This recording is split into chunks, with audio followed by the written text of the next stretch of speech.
कहानी ममता की है। बचपन से ही घर में ये एहसास दिलाकर पाला गया कि औरतों को बोलने का हक नहीं है। अरे ममता, जरा जल्दी जल्दी हाथ चलाओ, रोज ऑफिस में देर पहुंचता हूँ तुम्हारे कारण। लेकिन आपका सारा खाना पैक और तैयार भी है। अरे जबान जितनी चलाती हो उतना अगर हाथ चलाती ना तो शायद घर को अच्छे से मैनेज कर पाती। क्या मतलब है? क्या नहीं मिला आपको? मोजे मोजे कौन देगा? ममता भागकर पति को मोजे देती है। वो हर किसी का ख्याल रखती, लेकिन उसके घर में रोज का रोना लगा रहता। अरे माँ, आज स्कूल में टीचर ने मुझे फीस के लिए डांटा। माँ, मुझे अच्छा नहीं लगता कि स्कूल में फीस के पैसों के लिए मुझे कोई भी बात सुनाए। अरे पर बेटा, ये तो पापा करते हैं ना, सारा ऑनलाइन। मुझे तो इसकी जानकारी भी नहीं है। हाँ हाँ, बना लो बच्चों के सामने मुझे बुरा। अरे कहता तो मैं ही हूँ, माना, लेकिन मुझे कोई सपना थोड़ी ना आएगा कि बच्चों की फीस जमा करनी है। अरे बताओगी तो तुम ही ना।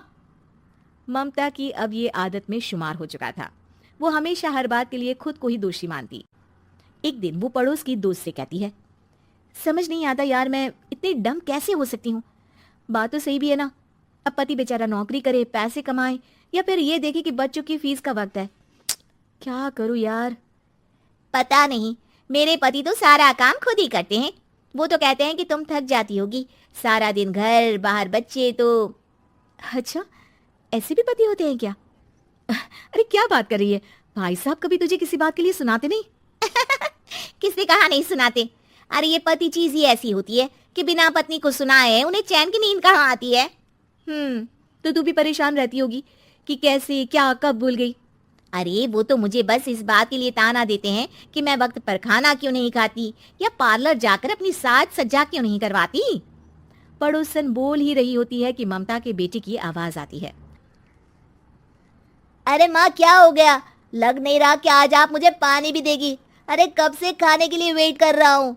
अरे यार, मैं चलती हूँ, बेटा खाने के लिए वेट कर रहा है, मैंने उसे खाना भी नहीं दिया। अरे 12वीं में पहुंच चुका है तुम्हारा बेटा, उसे बोलो खुद पानी लिया करे।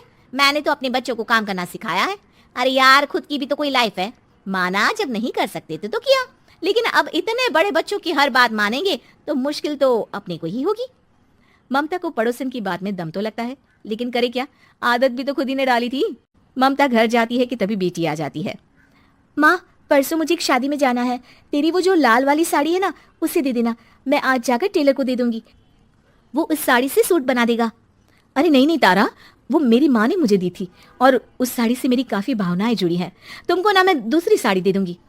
ओके, कोई बात नहीं, लेकिन आज दे ही देना पक्का। तारा माँ की साड़ी से सूट बनवाकर पार्टी में जाती है, लेकिन जब वो पार्टी से लौटती है, क्या है, मैं तो समझ ही नहीं पा रही हूँ। अरे जब वो साड़ी मांगी थी तो ये छल्ली सी साड़ी क्यों दे दी? मैं ही पागल थी जो इस साड़ी का सूट बना लिया मैंने। माँ, जानती भी हो कि कॉलेज में मेरी कितनी हंसी उड़ी। तभी वहां ममता का पति सुनील आ जाता है। अरे गवार औरत, जब बेटी साड़ी मांग रही थी तो दे देती ना। अरे पापा, इनके तो इमोशंस जुड़े थे उस साड़ी से। ममता इतने सब के बाद भी कुछ नहीं बोलती। मेरी बेटी की बेइज्जती हो गई, मैं बिल्कुल बर्दाश्त नहीं कर सकता ये। मैं नहीं चाहता कि मेरी बेटी से कोई भी ज्यादा सुंदर लगे पूरे कॉलेज में।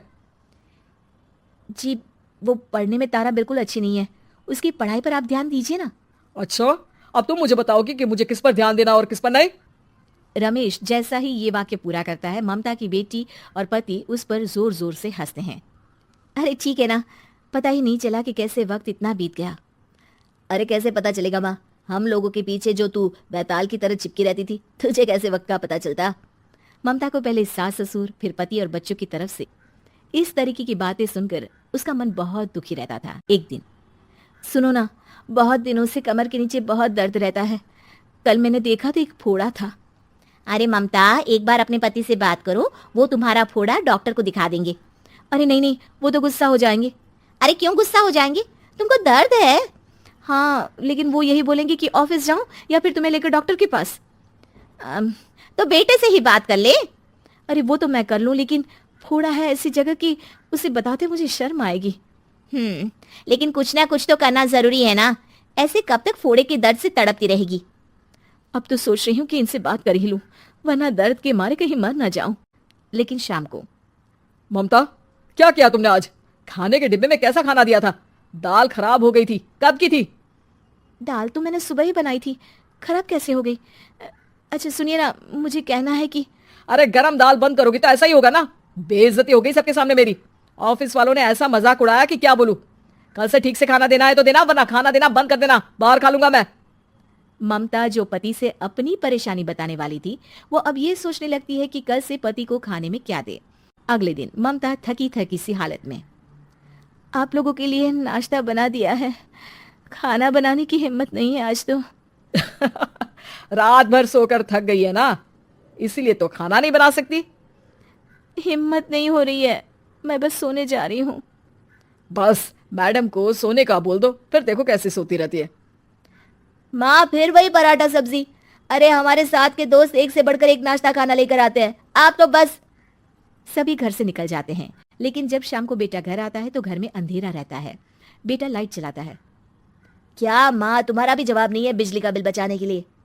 वो बोल ही रहा होता है कि सामने माँ जमीन पर लेटी मिलती है। वो उसके पास जाता है। अरे माँ क्या हो गया माँ? तभी वहां पड़ोसन आती है। अरे बेटा, तुम्हारी माँ के पैर के पास एक फोड़ा है, जिसके कारण ये लगातार कमजोर होती जा रही थी। मैंने उसे पहले ही कहा था कि घर में बता दो, लेकिन तुम्हारी माँ किसी को तंग करना नहीं चाहती थी। तभी वहां डॉक्टर आ जाता है। अरे इनके ऑर्गन में दिक्कत है, कोई बात है जो इनके मन में खटक रही है। अरे नहीं नहीं, इसके मन में कोई बात नहीं है, कोई काम है नहीं ना इसके पास, सारा दिन बस घर में ही रहती है। देखिए मैं तो ये नहीं जानता, लेकिन हाँ इनके मन में हमेशा कोई बात रह जाती होगी, इसलिए उनकी ये हालत है। अगर आप समय से नहीं ले आते तो हो सकता था कि। अरे नहीं नहीं डॉक्टर साहब, हम पूरी कोशिश करेंगे कि वो ठीक हो जाए। हम लोगों ने अपनी ही परेशानी माँ के सामने रखी, लेकिन किसी ने माँ की दिक्कत को जानने की कोशिश तक नहीं की। हाँ, मैंने भी ममता को हमेशा घरेलू जरूरत से ज्यादा काम का नहीं सोचा था। ममता को होश आता है और वो खुद को अपने बेडरूम में देखती है। वो उठने की कोशिश करती है कि माँ अब आप नहीं उठेंगी, हम लोग है ना, हम लोग आपको पूरी तरह से खुश रखने की कोशिश करेंगे।